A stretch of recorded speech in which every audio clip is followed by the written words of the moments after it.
Hello, કેમ છો? બધા મજામાં? બધાને મારા જય શ્રી કૃષ્ણ. આજે આપણે એક એવી રેસીપી લઈ આવ્યા છીએ ને કે નાના મોટા બધાને ભાવશે. અને આ રેસીપી તમે ઘરમાં ઇઝીલી બનાવી પણ શકો છો, અને આપણે હોટલમાં જઈએ ને ત્યારે આપણે આ રેસીપી ઓર્ડર કરતા હોઈએ છીએ. તો આજે આપણે વેજ ગાર્લિક બોલ્સ બનાવશું.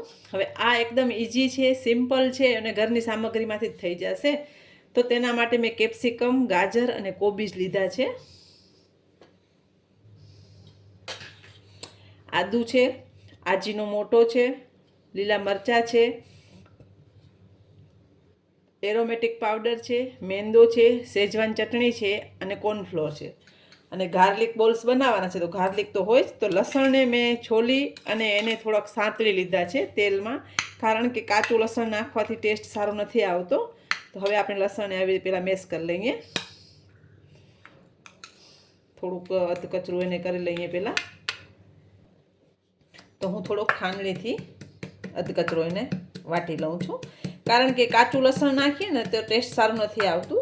તો લસણને સાંતળીને નાખવાથી એનો ટેસ્ટ બહુ જ સરસ આવે છે. અને વેજ ગાર્લિક બોલ્સ છે એટલે આપણે વેજીટેબલ લીધા છે એમાં. તો તમે લેવા હોય તો વેજીટેબલમાં તમે મશરૂમ છે અથવા બીજા કોઈ પણ વેજીટેબલ તમે આમાં ઉમેરી શકો છો. પણ આપણે ઓછી સામગ્રીમાંથી અને રેસ્ટોરન્ટ સ્ટાઇલ જ બનાવીએ છીએ, કે રેસ્ટોરન્ટમાં જે રીતે મળે છે ને એ જ રીતે બનાવીએ છીએ, ત્યાં આવી જ રીતના બનતા હોય છે. તો આપણે કોબી, ગાજર અને કેપ્સિકમને ક્રશ કરી લીધા છે. મેં એને ચોપરમાં જ કર્યા છે. લસણ લઈ લીધું છે, આદું છે, લીલા મરચાં છે, એરોમેટિક પાવડર છે, આજીનો મોટો છે, કોર્નફ્લોર 1 થી 1.5 ચમચી જેટલું, અને શેજવાન ચટણી લીધી છે આપણે. સાઈડમાં મેં તેલ ગરમ કરવા મૂક્યું છે. અને મેંદો છે 3 થી 4 ચમચી જેટલું. બહુ મેંદો નથી નાખવાનું, કારણ કે વેજીટેબલ દેખાવા જોઈએ, અને વેજીટેબલમાં પાણીનો ભાગ હોય છે તો આપણે પાણી લેવું નથી પડતું. અને મેંદો બહુ નાખવાથી મેંદાનો જ સ્વાદ આવે છે, તો બહુ મેંદો નથી નાખવાનું. આપણે જેટલું એને મિક્સ કરવા માટે જોઈએ ને એટલું જ જોઈએ, બાકી આપણે બહુ મેંદો નાખવાની જરૂર નથી. 4 થી 5 ચમચી તમે મેંદો નાખશો ને તો તમારે એકદમ સરસ બોલ્સ પણ વરસે. હમણાં હું તમને બતાવીશ. અને મીઠો ટેસ્ટ પ્રમાણે, શેજવાન ચટણીમાં હોય છે તો જોઈને પછી જ મીઠું એમાં નાખવાનું છે. તો આપણે એકવાર ચેક કરી લઈએ. હું થોડુંક મીઠું એમાં નાખું છું. શેજવાન ચટણીમાં તો આપણે મીઠું હોય જ છે, પણ છતાંય થોડુંક આપણે એમાં નાખી દઈએ અને બધું પહેલાં મિક્સ કરી લઈએ. કારણ કે કોબી અને ગાજરમાં પાણીનો ભાગ હોય છે, તો આપણે આમાં કોઈ એક્સ્ટ્રા પાણી નાખવાની જરૂર નહીં પડે. અને મેંદું જેટલું જરૂર હોય એટલું નાખશો તો તમને કાંઈ પણ વધારે નાખવાની જરૂર નહીં પડે. એકદમ ઇઝી છે અને બહુ સરસ લાગતા હોય છે. હોટલમાં સ્ટાર્ટર તરીકે આ આપવામાં આવે છે જમવા જઈએ ને ત્યારે. હવે બોલ્સ આપ્યા છે નામ, તો આપણે બોલ્સ બનાવી લેશું. હવે તમને આમાં ચીઝ નાખવું હોય તો તમે ચીઝ પણ નાખી શકો છો, પણ અત્યારે મેં વેજ ગાર્લિક બોલ્સ બનાવ્યા છે તો હું સાદા સિમ્પલ જ બનાવીશ. બધા બોલ્સ બનાવી લેશું. તમે જોઈ શકો છો કે મેં મેંદો એટલું જ નાખ્યું છે કે વેજીટેબલ આપણા દેખાય છે.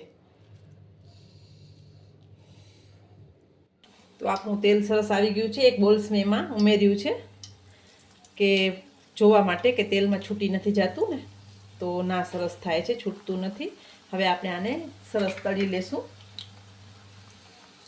પહેલાં એને અડવાનું નથી, થોડીક વાર એને એક સાઈડ તળાવવા દેવાના છે, પછી જ એને આપણે ફરાવવાના છે.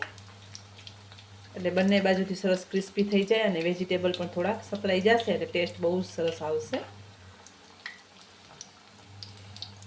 તમે જોઈ શકો છો બોલ આપણા છૂટતા નથી, અને મેંદો પણ આપણે બહુ નથી નાખ્યો, એમાં આપણા વેજીટેબલ પણ દેખાય જ છે. તો આપણે આને સરસ તળી લેશું પહેલાં. તમે જોઈ શકો છો આપણા બોલ એકદમ સરસ તળાઈ રહ્યા છે. એકદમ સોફ્ટ થાય છે, ખાવામાં બહુ મસ્ત લાગતા હોય છે.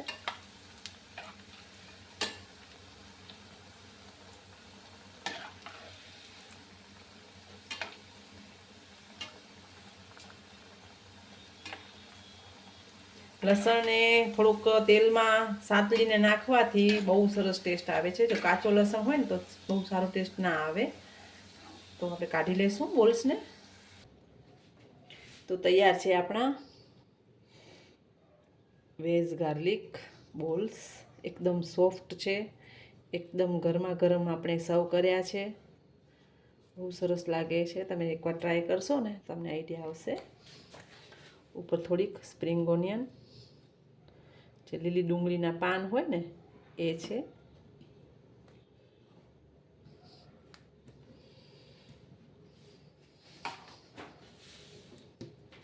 અને શેજવાન ચટણી સાથે મેં સર્વ કર્યા છે, કારણ કે મને શેજવાન ચટણી સાથે ફાવે છે.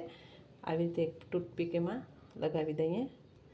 આ તમે પાર્ટી સ્ટાર્ટર તરીકે પણ બનાવી શકો છો. અને બહુ સરસ અને ઘરની વસ્તુમાંથી જ બની જશે એવા ટેસ્ટી બને છે. તો ચોક્કસ આ રેસીપી તમારા ઘરે બનાવજો. બધાને મારા જય માતાજી.